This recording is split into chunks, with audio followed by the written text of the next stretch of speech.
Health and Harmony Gods and Goddesses. It is I, Kenyatta, your spiritual advisor, nutritionist, personal trainer, and whatever label you want to subscribe to me that I probably don't fit into. Welcome back to another episode of the Not So Common Sense podcast. Woo woo, woo woo, woo woo.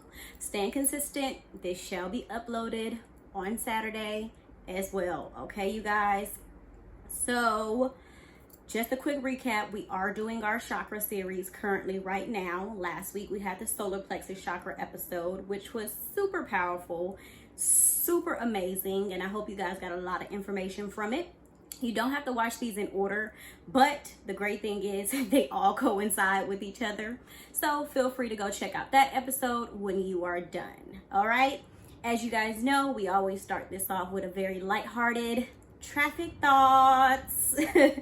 So let's just get right into it. So today on traffic thoughts, I have a dilemma about when there's an accident, why are you literally causing traffic because you want to look at the accident? Like, keep driving before you cause another accident. I swear to you guys, there was an accident on one side of the highway. They had a fire truck over there. Something was on fire, but it caused so much traffic in the other lane because people were like slowing down to look. You would have thought it was an accident in that actual lane. I'm just so perplexed. Like, why can't you guys mind your business? Like, I don't understand. It doesn't make any sense to me, but let's keep it going. I don't want to keep these episodes longer than 44 minutes if I can. So let's jump right into it. Okay? Today's episode, you guys know I have my notes because we cover a lot of information, is the Heart Chakra or Anahata, and it represents love. And the mantra is Yam, as in Y. Y-A-M. Yam. Y'all, I'm not trying to be ghetto, but for real, I literally have so many gnat traps because I don't know where they're coming from, but don't mind them, okay? If you're watching this on YouTube. Like, I hate gnats, I hate bugs, they bother me. I know there are just a smaller consciousness, but like, why do you have to be in my home? Like, I keep my place very pristine and very clean to avoid these type of things, okay? All right, there we go with the rhyming. This is the mudra, or one of the mudras that you can do for the heart chakra. So you're going to form like a okay sign with both of your hands. One of them is going to be placed on your lap, and then the other one is going to go right on your heart chakra or your cardiac chakra, okay? And then you can just recite that mantra of Yam,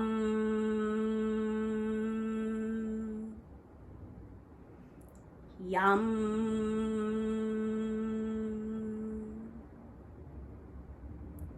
Yam, for however long you need to. But it's honestly so powerful how much on a subatomic level it just calms you instantly. Like, right then, I just kind of released a little bit of anxiety and everything from this episode because I was a little, like, my last episode was a little bit all over the place, but we're still going to come back and do it anyway. Okay? So it is obviously, like I said, the location is the heart, the lungs, the arms, and the thymus is basically what this chakra mostly affects, especially because a lot of Black women perish from heart disease due to a lot of emotional stress. In one of my ebooks, if I'm not mistaken, it is the Back to Our Root Chakra. I talk about how Black women are most susceptible to societal stress, you know, because some of them like to be independent women, you know, but we are in a society to where we're set up to be single parents or, you know, the breadwinners, and that contributes to a lot of mental stress, which then turns into emotional stress. Coming from an emotional eater, trust me, I know.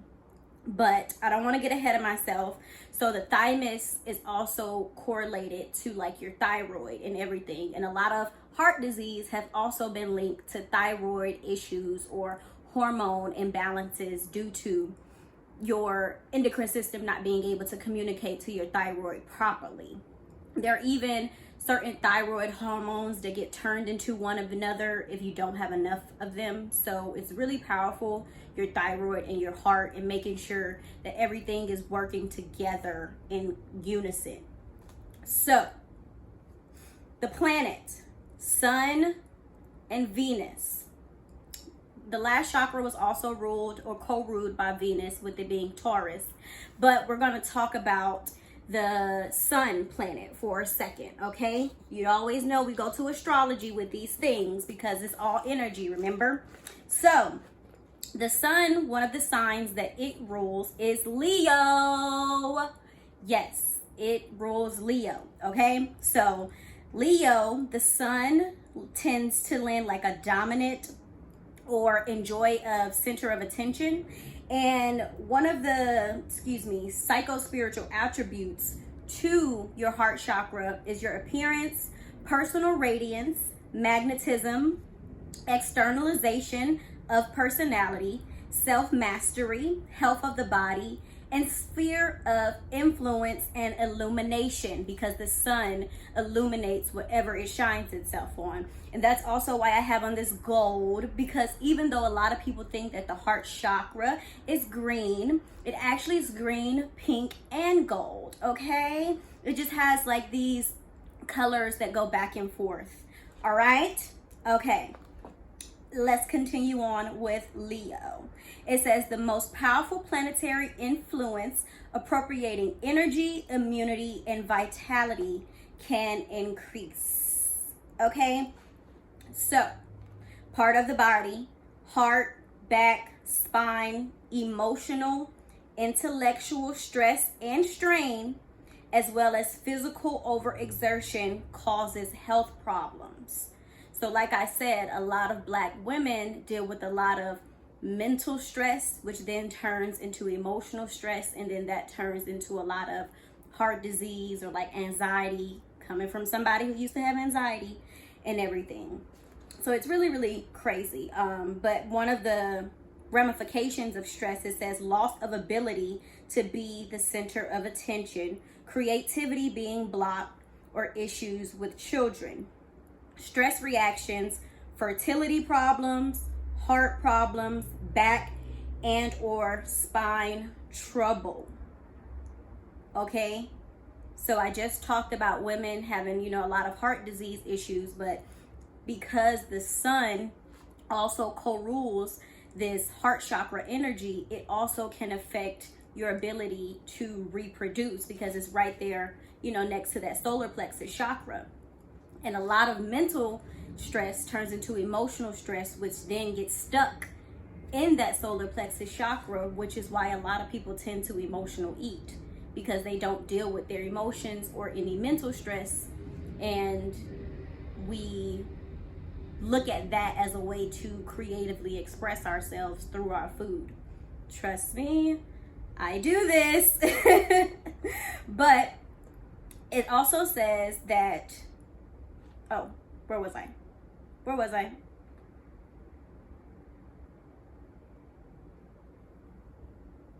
Got you. Here we go. The metal is gold, which is also why sometimes it illuminates that color of gold. Lastly, the cell salts that are included in this chakra are magnesium and phosphorus. Okay? Magnesium and phosphorus.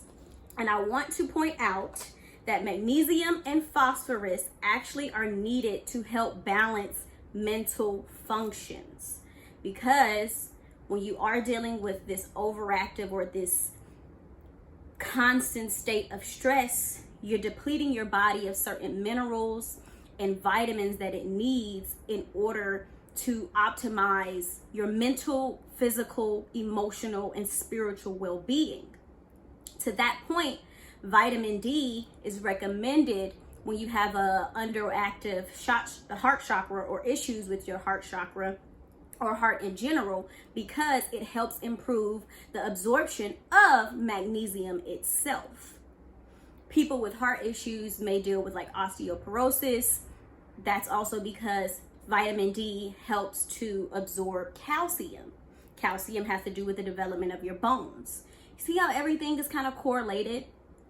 So to that point, I'm just saying it all goes together.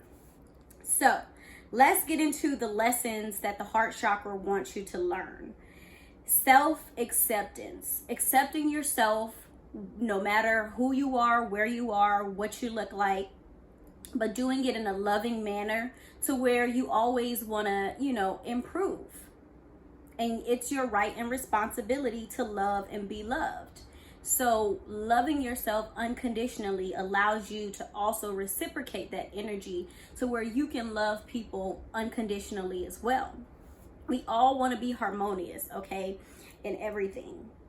It's like it says, practice self-acceptance of self and of others is one of the ways that you can start healing your heart chakra. It doesn't mean take any bull crap because again, we've already made sure that we're secure through the root chakra. We made sure that our sacral chakra, we're not doing things, out of just sexual pleasures. We're doing them because we actually desire them. And then we make sure that our willpower is actually activated in that solar plexus region, so that when we get to the heart chakra, it's a balanced decision of all of our lower selves. The heart chakra is really where you start to get into that emotional being that you are. See, I told you, that emotional being that you are, so that you can start tapping into higher versions of yourself. Throat chakra, third eye chakra, crown chakra, okay? Some of the attributes have to do with love, forgiveness, compassion, and self-esteem.